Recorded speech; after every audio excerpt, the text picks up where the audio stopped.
Oke, kita masuk ke yang kedua. Kita mintakan adinda kita Zaidin Asad jadi anak muda, walaupun di Gen ini atau paling dikit, tapi kontribusinya luar biasa. Dengan timnya, kita ditanya memakai pandemia. Silakan, salah satu. Apa ngomongnya?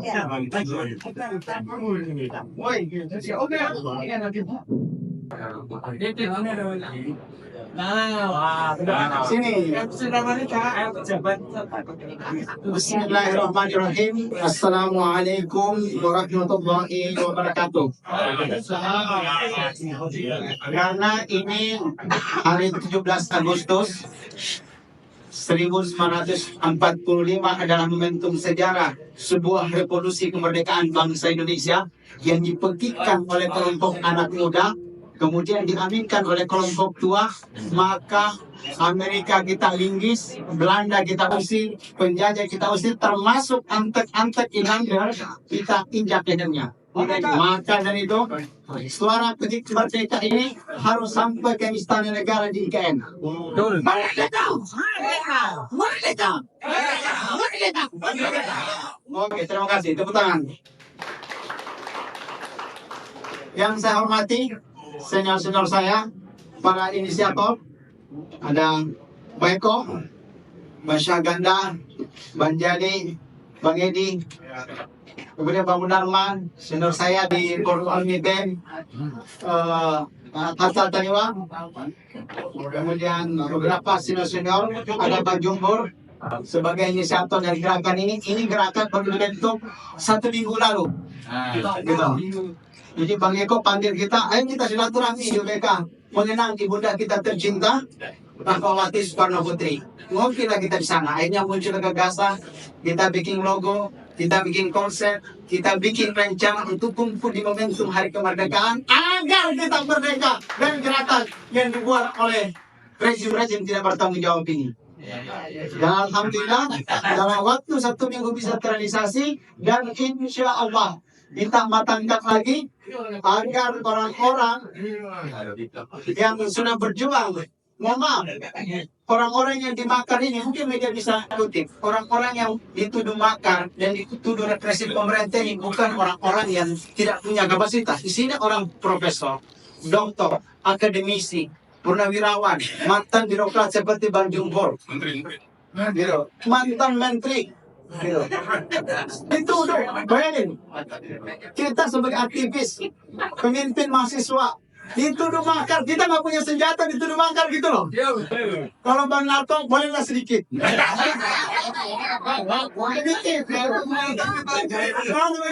Tapi kalau solusinya yang hanya bisa menulis, mengkritik, membangun ide bagaimana mencintai Pancasila Undang-Undang Dasar 1945 dikandangin di Makobrimob 4 bulan, itu rasanya tidak masuk akal.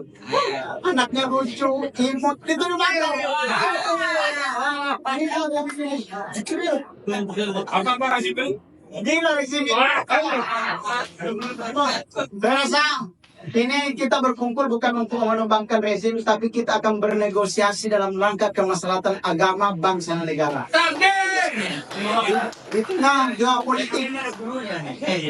geopolitik dunia memanas, Ukraina, Rusia, kemudian sekarang ke Asia Pasifik, sekarang proksi sudah berjalan di negeri kita. Saya rasa kalau kita tidak bersatu dan tahanan-tahanan makar yang punya kapasitas ini tidak dirangkul oleh negara untuk berbicara solidaritas bersama, yakin dan percaya ekonomi ini akan runtuh, politik ini akan runtuh, budaya ini akan runtuh, yang akan terjadi, yang kaya akan diinjak-injak sama revolusi rakyat.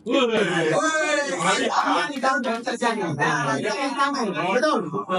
Apalagi saya lihat personal kotorannya udah datang dari tadi. Betul. Mana Pak Soni? Pak Soni waduh.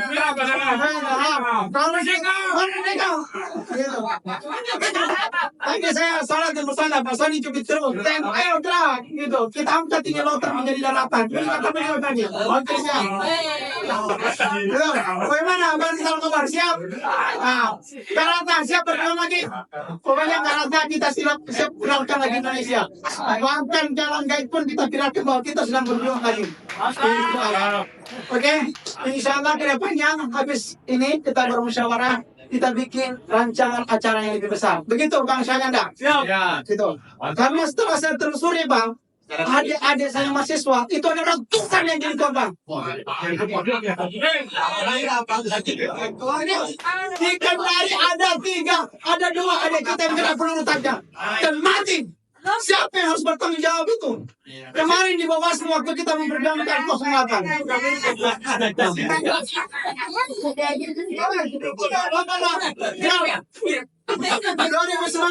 Adik-adik kita yang masih menyusun itu, ada yang mati Bang. Ditahan sekarang. 2015, semua perjuangan kita tidak boleh disia-siakan sampai pemenang sekarang. Betul?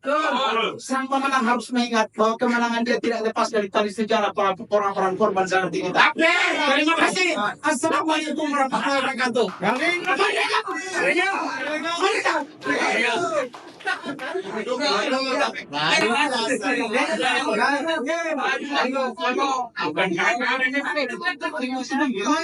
Hadirin sekalian, acara selanjutnya ialah sambutan dari Mayor Jenderal TNI Purnawirawan Sunarko.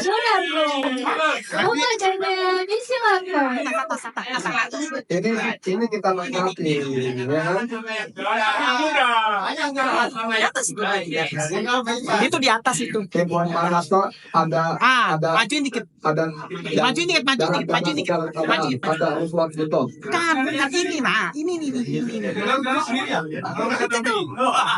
Itu. Ya itu. Assalamualaikum warahmatullahi wabarakatuh.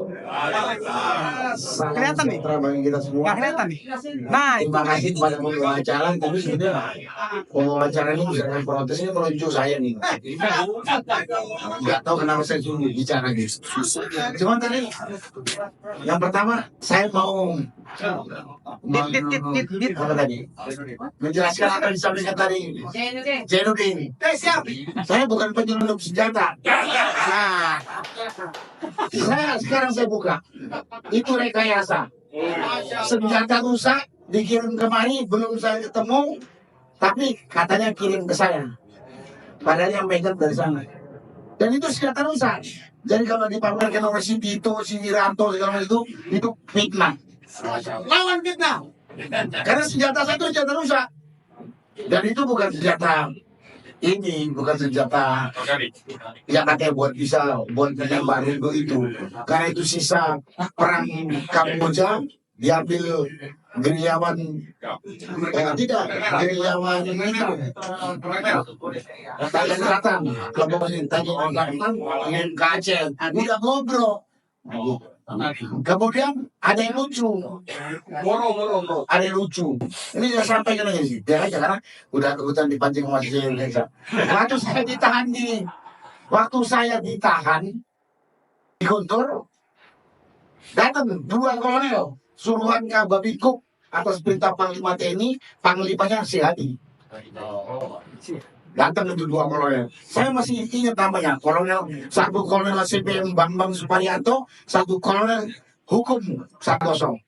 Datang dia, Pak, saya bawa draft konsep surat untuk Bapak tanda tangan di surat apa? Surat tempat Bapak karena apa? Sebagai pensiunan masih punya hak untuk dibantu oleh apa disiapkan ini penasihat hukum, ada kuasa hukum dari Mabes ini. Ya, bahwa gitu. Gua sudah punya lawyer, saya bilang gitu. Pulang aja. Jika saya tanda tangani, saya tanda tangan. Tapi besok waktu saya dilepas, Sunarko dibebaskan atau dari tahanan karena jaminan dari Panglima TNI gitu. Padahal surat kuasa dia nggak saya tanda tangani.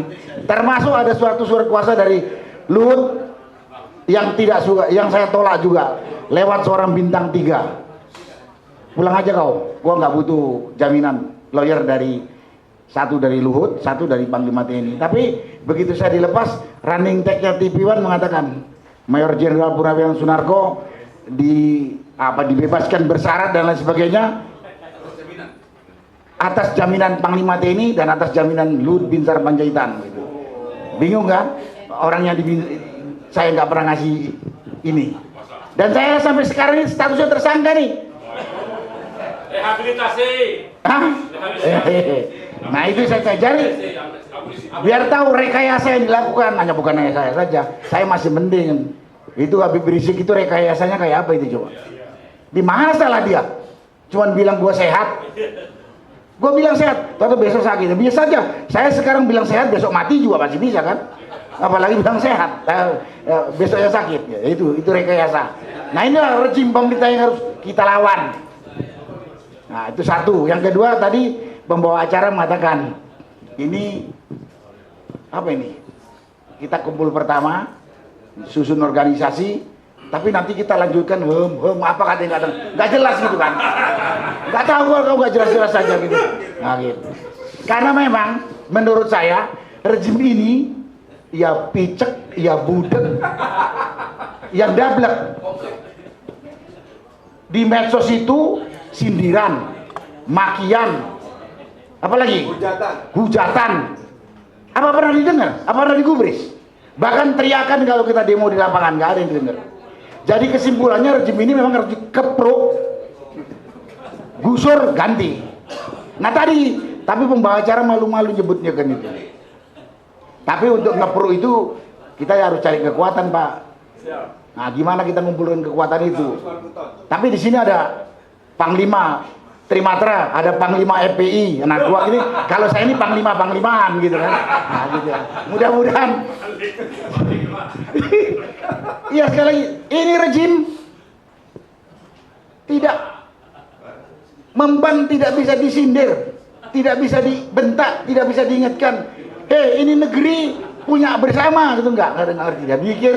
Dia kira negara ini punya dia sendiri sama kroninya saja gitu.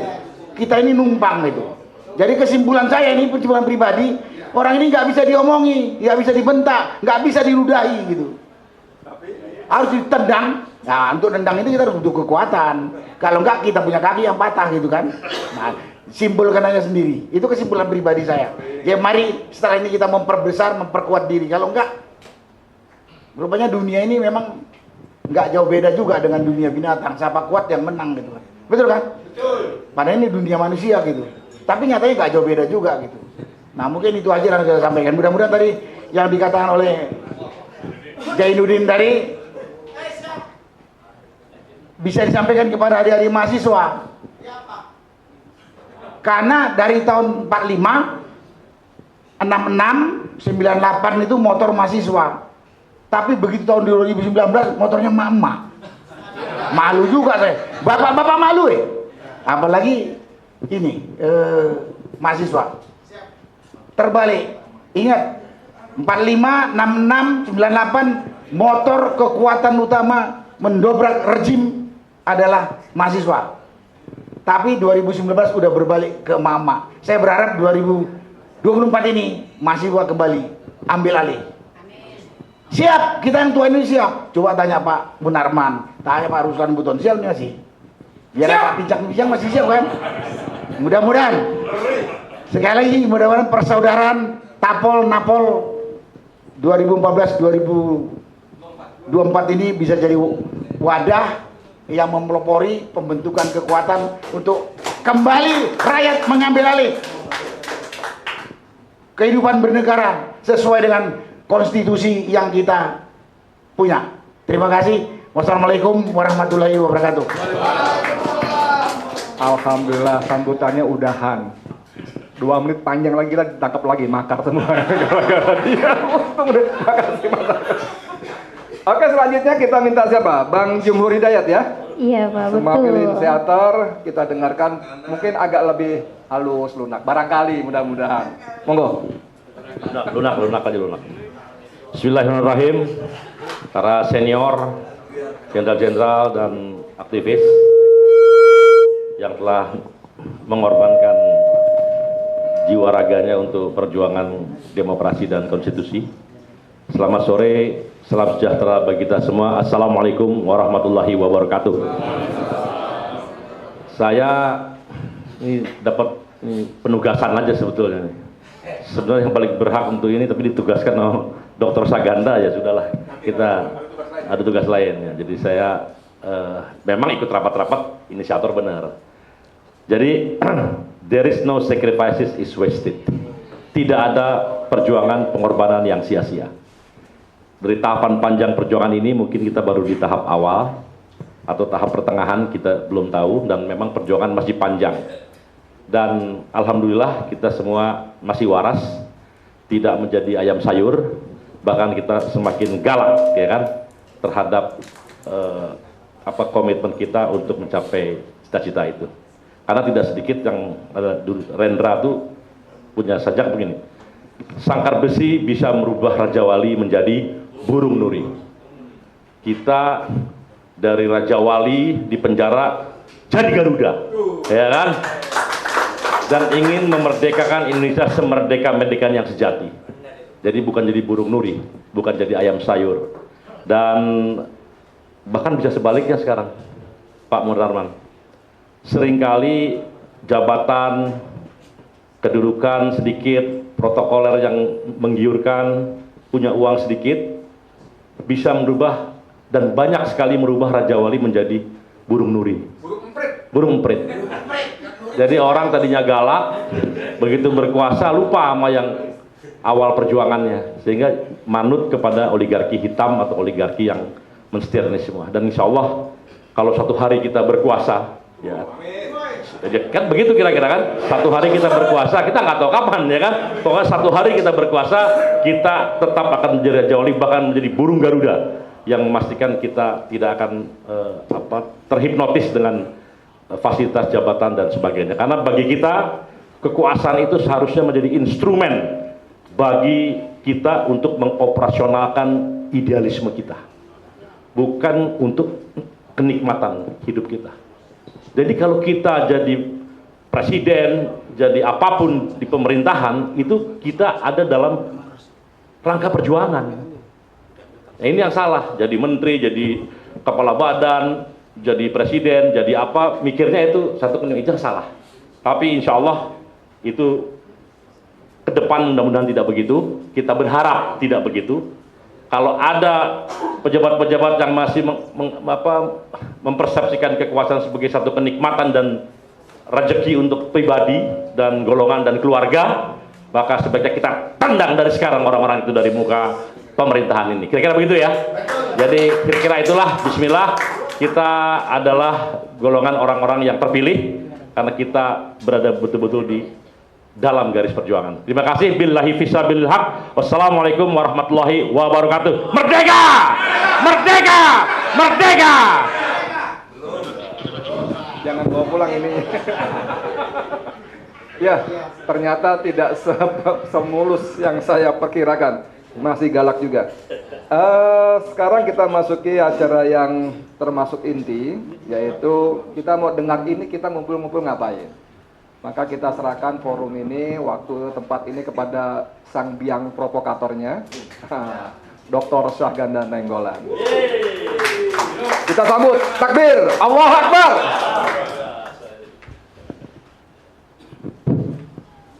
Terima kasih. Assalamualaikum warahmatullahi wabarakatuh. Teman-teman sekalian, sesungguhnya acara membuat perseroan Tapol-Napol ini awalnya saya gagas dengan Profesor Egy Sujana. Cuman Egy sama saya lama-lama karena makin tua nggak jelas, ya Egy ya? Ya kan? Egy ini kira-kira 10 tahun atau 7 tahun di atas saya. Jadi kita pikir-pikir, wah kita buat ini spesial. Tapi orang tua tuh cuman lepas di pikiran. Nah ketika ini saya diskusi sama Mas Eko, ada muncul anak muda namanya Jainuddin Arsad tadi, itu langsung jadi kenyataan. Kita bisa kumpul. Jadi kita yang tua-tua memang harus sadar bahwa nanti teman-teman ini, yang muda-muda ini, banyak yang muda-muda juga di penjara, ya seperti Rijal lebih muda dari kita, dan lain-lain ya. Ada Doradong tuh, sama saya lama di ini, nggak ada yang tahu kalau Doradong karena dia mainnya di digital, di IT, ya itu banyak yang gitu-gitu. Kita kasih mereka yang ke depan melakukan aksi-aksi daripada pikiran-pikiran kita. Terima kasih kepada bapak-bapak yang hadir di sini, terutama Mas Roy Suryo yang saya anggap cukup hebat juga dalam membuat dirinya di penjara. Ya maksud saya artinya sampai segitunya Jokowi ketakutan dibuat di Borobudur itu wajah Jokowi itu, ya kan? Ada teman saya Ruslan Buton, ya di sini Pak Bu Ratna, Sarumpayat dan lain-lain, ya, Jamran nama Rijal, Eko, ada yang lain yang nggak terkenal mungkin seperti Elda dan lain-lain, misalkan Hilda ya. Itu kita banyak yang nggak terkenal. Bunda Mary terkenal juga, cuma di Lampung nih, jauh-jauh dari Lampung kemari. Ya di belakang juga ada Akbar Hussein dan teman-teman Jali Pitung, Egi nunduk-nunduk. Egi harusnya depan juga, Egi nih. Coba cari kursi dong satu buat Egi, kalau nggak kualat kita. Nah, tujuan daripada kita ngumpul di dalam persoalan Tapon Napoli pertama adalah kita ini sebagai simbol daripada kebiadaban rejim Jokowi. Ya. Karena apa? Karena Jokowi ini banditnya Jokowi, ya. Yang dipenjara di zaman Soeharto, saya, Jumhur dan teman-teman lain, Munarman sebagai direktur LBH, itu menjadikan jalan buat dia dalam demokrasi itu, Jokowi bisa jadi presiden. Kalau nggak ada, itu semua hierarkinya Soeharto sampai sekarang, ya Mas Eko di Gerakan Marhen. Kita membuka jalan, kita tumbangkan Soeharto, muncullah demokrasi, Jokowi jadi presiden. Ketika dia presiden, dia tangkapin kita semua, kan gila dia. Gila. Harusnya dia itu menjaga demokrasi itu supaya apa? Supaya bangsa ini bisa maju. Ya, jadi kita ini simbol. Pertama, kita ini simbol daripada korban kebiadaban dan kegilaan Jokowi, supaya kita ini bisa mengingatkan siapapun rejim-rejim berikutnya, lu jangan ikut-ikutan gila. Itu yang pertama. Yang kedua, apa yang kita inginkan daripada silaturahmi agar melanjutkan perjuangan. Walaupun misalkan katakanlah yang bergerak nanti generasinya Jenudin, tapi kita tetap mungkin harus memberikan inspirasi ya tentang perjuangan itu. Ya, sekarang ini Indonesia betul-betul dihadapi situasi di mana rakyat kita itu dikasih 50.000 sampai 500.000, disuruh politik dinasti, disuruh apapun mau. Coba imajinasi, ya misalkan gerakan intelijen asing, ya CIA, Mossad, apa segala datang ke Indonesia, melakukan proxy war, kan dia udah gampang hitungnya. Rakyat Indonesia dikalikan aja 100.000. Apapun dia bisa kuasain di Indonesia ini. Ya, dengan proxy ya, misalnya korporasi Freeport, korporasi apa, mereka gampang kuasain kita. Karena rakyat kita udah berada pada titik yang paling lemah. Paling gampang dibeli. Harganya tuh gampang dibeli. Nah, oleh karenanya kita di sini dengan kita ini sebagai simbol kekuatan perubahan, kekuatan pikiran, kekuatan cita-cita bangsa ini kita lanjutkan. Nah, kita harus mengingatkan terus. Jadi Prabowo Subianto temannya Pak Danjen Kopassus ini, jadi sama-sama Danjen Kopassus dengan Pak Narko, Prabowo ini kita harus ingatkan ke depan. Ya Jokowi 2 bulan lagi ya tentu kita akan minta supaya dipenjara kan, kita buat kita teman-teman ahli hukum yang dihimpun oleh beliau ini nanti, Egy Sujana apa segala, pasti ada kesalahan dia banyak. Ya, kesalahan demokrasi, pelanggaran HAM, pelanggaran korupsi apa pasti dia ada. Dan kita akan tuntut dia untuk dia masuk penjara. Ya kan? Itu misalkan untuk Jokowi, tapi untuk Prabowo saya mengajak teman-teman itu melihat langkah dia.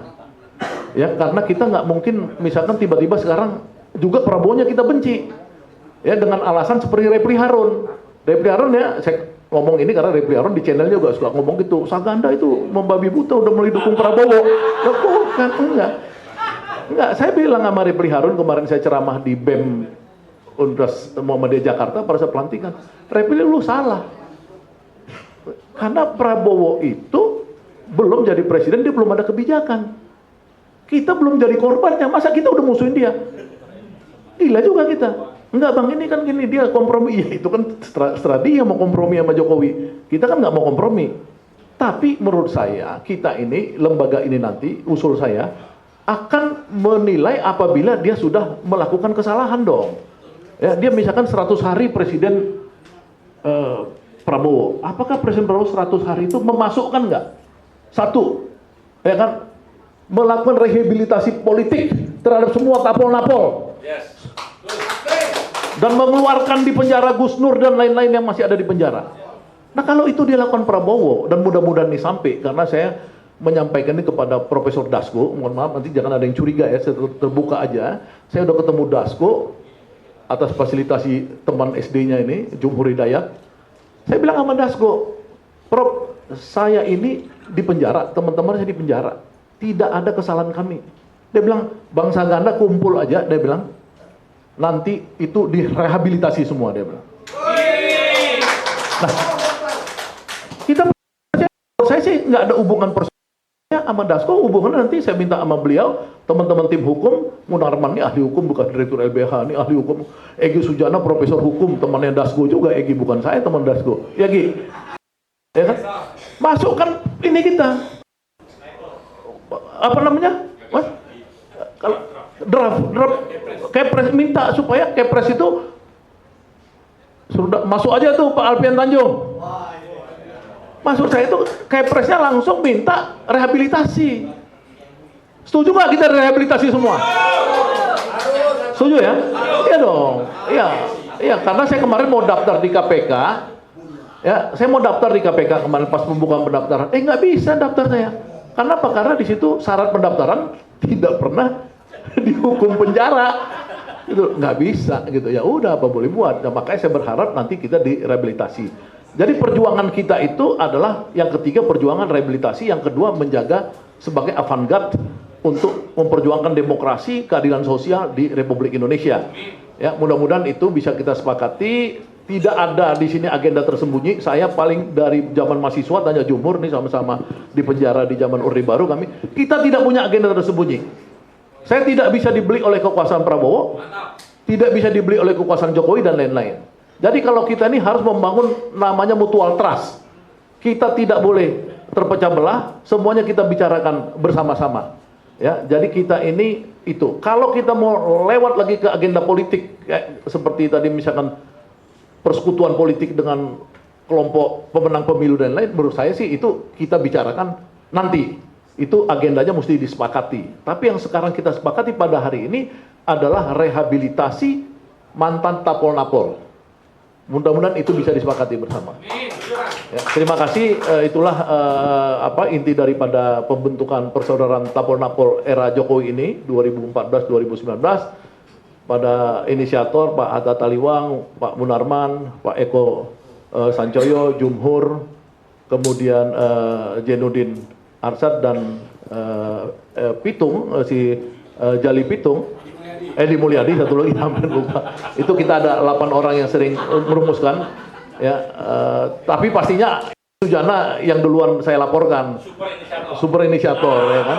Terima kasih, wabillahi taufik wal hidayah. Wassalamualaikum warahmatullahi wabarakatuh. Baik, terima kasih kepada Bapak Dr. Syahganda Nainggolan, MT. Bismillahirrahmanirrahim. Bahwa untuk mewujudkan tatanan masyarakat Indonesia yang merdeka, berketuhanan, berdaulat, adil dan makmur berdasarkan Pancasila sebagaimana termaktub dalam pembukaan UUD 45 hanya dapat dicapai dengan adanya persatuan dan kesatuan seluruh rakyat Indonesia. Bahwa untuk itu segala bentuk kekuasaan yang mengedepankan pandangan, sikap, serta tindakan yang lebih mengutamakan kepentingan pribadi, keluarga, maupun golongan secara sepihak yang menyebabkan terampasnya kedaulatan rakyat, menambah kesengsaraan rakyat, serta mengancam integrasi bangsa dan negara harus diakhiri. Bahwa terpanggil untuk memberikan dharma bakti dan amal bakti kepada bangsa dan negara Indonesia, maka atas berkat rahmat Allah yang Maha Esa, kami para tahanan politik narapidana politik tahun 2014 sampai 2024 mendeklarasikan berdirinya persaudaraan tahanan politik dan narapidana politik tahun 2014 sampai 2024 dengan tujuan pertama, sebagai wadah perjuangan untuk mempererat persaudaraan para tahanan politik dan narapidana politik tahun 2014-2024. Kedua, sebagai wadah perjuangan untuk menyatakan pendapat, kebebasan berbicara, serta tetap melakukan perlawanan terhadap praktek-praktek kekuasaan yang otoriter. Ketiga, sebagai wadah perjuangan untuk memperoleh abolisi, amnesti, rehabilitasi bagi para tahanan politik dan narapidana politik tahun 2014-2024, serta menuntut dibebaskannya para tahanan politik dan narapidana politik yang saat ini masih ditahan. Demi tercapainya cita-cita luhur dan mulia tersebut, maka dengan ini persahabatan Tapol dan Napol, persaudaraan Tapol dan Napol 2024 kami deklarasikan. Sebab semoga Allah Subhanahu wa taala meridhoi perjuangan kita. Merdeka! Merdeka! Jakarta, 17 Agustus 2024. Inisiator Dr. Syahgandan Nainggolan, MT, Eko Sudasanjaya SHMH, Hatta Taliwa, Haji Edi Mulyadi, Muhammad Jumhur Hidayat, Jali Pitung, Haji Munarman SH, Zainuddin Arsyad SIP. Demikian, terima kasih. Wassalamualaikum warahmatullahi wabarakatuh. Allahu Akbar. Merdeka.